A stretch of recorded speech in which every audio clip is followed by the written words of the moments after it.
Alright guys, I'm outside, so I'm going to be painting it today.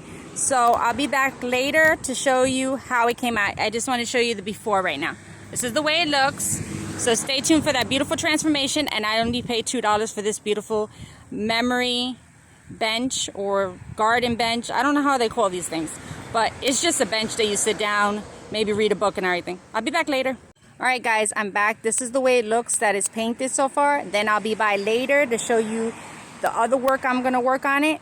And then after that, it'll be the grand finale. Alright, I'll see everyone later. Alright guys, I'm back. This is how it's coming out with the paint. Tell me that this is not beautiful. Look at that. I'm going to zoom in so you can see.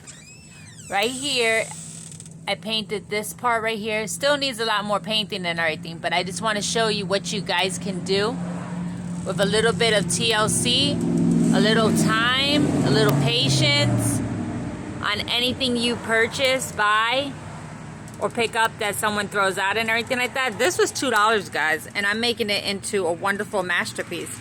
So follow my channel so you can see a lot more videos and everything like that. I'll see everyone later, and thank you for watching. Bye.